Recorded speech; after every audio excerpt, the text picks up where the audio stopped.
To our reporters outside, we're going to begin on Long Island. Flooding along the coast and worries tonight about more flooding on a high tide and full moon, like we saw earlier in the Nassau County village of Freeport. Look at that. It's worries as well in Suffolk County, along with very strong and destructive winds. It's happening right now to Long Island reporter Kristen Thorne. She's in Suffolk County at Robert Moses State Park, and you are getting blown, young lady. Bill, I have to tell you, I have covered many hurricanes in my life. I know this is not a hurricane, but I have to tell you, these winds are worse than any storm I have ever covered. Worse than Sandy, worse than Irene. This is a very serious storm. No, you're not seeing things. This is a surfer at Robert Moses. Dan Joyce says it's the same reason he came down to check out the waves. He enjoys the thrill.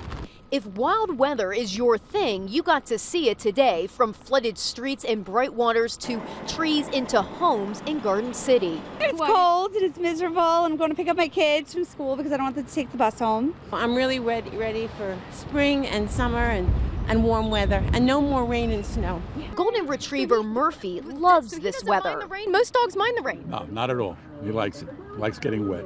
Not so pleased were some LIRR riders who were welcomed this morning by flooded train cars and in the afternoon by system-wide delays. Suffolk County Executive Steve Bellone says first responders will be keeping an eye on high tide tonight. We are deploying our high water vehicles. We have a number of high water vehicles available to us through the Suffolk County Police Department, as well as fire rescue and emergency services. Those are vehicles that can make their way through those floodwaters if necessary to conduct rescue operations if that is required. So with all of this high wind, especially here at the beaches, the big concern is about erosion. We checked in with New York State Parks about an hour ago, and they say right now they're only seeing minor to moderate erosion, but they are very concerned about what they're going to see tomorrow morning after the night, but they are keeping an eye on everything. For now, we are live at Robert Moses. I'm Kristen Thorne, Channel 7 Eyewitness News. Yeah, they've been pretty lucky so far in the season, but not anymore. Kristen, thank you. Lots of damage in New York City, too. Lots of places we could show you. We're going to start, though, in Rockland County. Trees and power lines, no match for these strong winds. This is in the town of Stony Point. Eyewitness News reporter Nina Pineda, 12 miles south of that. She's live in the village of Upper Nyack. Nina. Bill, I feel so bad for people coming home from work because they're going to get quite a shock. Block after block here, there is varying degrees of damage on cars and on homes. This tree perhaps doing the most damage because when it fell, it took out a main, and look at the size of it. In fact, the village mayor and building inspector were right underneath it when it fell and had to run to get out of the way. The March Madness mix combined with the whipping wind toppled trees from their roots, ripping down and damaging anything and everything on the way. It's been unseasonably warm the past couple of days, and again, the moisture in the ground, it just softens everything up. You'll see most of the trees that are coming up are being uprooted from the bottom. It's not limbs coming off, it's mainly them being ripped out by the roots. They lost the primary and the transformer blew, leaving live wires dangling just as the village's grade school let kids out for early dismissal. We're asking people not to come into Upper Nyack right now. We have 5 or 6 roads down. We have houses with trees in them, power lines everywhere. Almost every block unveils destruction. A tree temporarily trapped first responders at the Volunteer Ambulance Corps. Power outages through hundreds of homes and businesses in the dark. I haven't seen it like this, even with Sandy.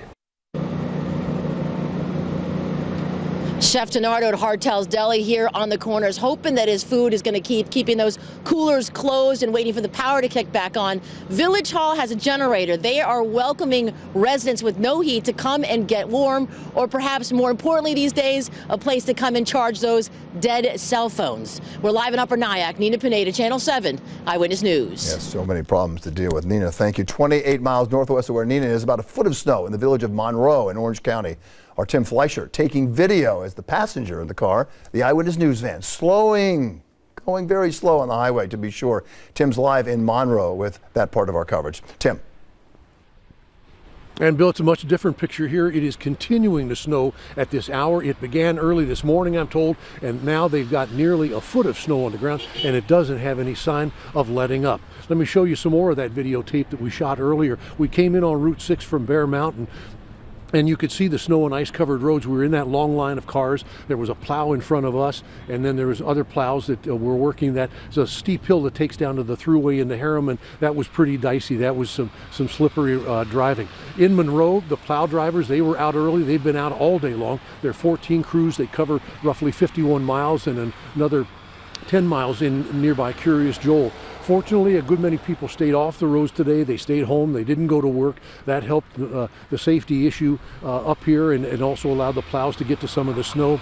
But tonight, town officials are recommending that people stay off of the roads so that those plows can get to more of the effort when this snow does begin to taper off. But town officials in the highway department, they were ready for this. We worked on all of our equipment for 2 days before the storm because you never know. Sometimes the weathermen are right, sometimes they're not. So this one, we're getting hit pretty hard on this one. It's a doozy.